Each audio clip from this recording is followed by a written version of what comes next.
This is our 58 dump truck that we recently acquired and drove without oil. And when you drive a vehicle, even a 1958 without oil, guess what? It causes problems. Good news is it wasn't anything massive. And so we've got this tore down. We lost a water pump, but not too difficult to repair. And we have we'll put this bad boy, getting ready to put it back together now. How you doing, bro, James? Doing good.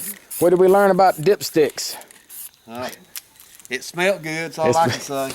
The vehicle, when we bought it, we did check the oil, but somebody had a aftermarket oil stick on it that showed full when it had, how much oil did it have? About a quart? A quart. 1 quart for a 5 quart? It had a quart in the filter. A quart when it's a 5 quart motor. And so we've got this all pulled down, and we're spray painting it before we put it back together. It's all factory. And basically what we lost when we ran it without motor, this is all steel. And you can tell here what we did is we sheared off this piston. Everything was pretty well protected because apparently when they built this Mama Jamba, they didn't mean for it to tear stuff up like a new vehicle.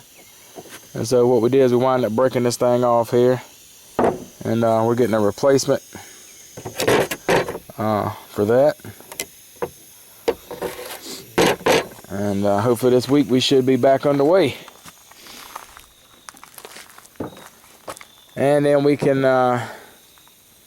get to hauling wood to all the needy folks for our wood ministry we do each year. And there's the wood we brought up to, we did about an hour today and got about a half a cord up, cut out and brought up. And next time you see this truck, it'll be painted different, and obviously we're going to have a nice pretty white engine in there, at least until the first time we go through a mud hole. Alright, be encouraged. The king is coming. Shalom.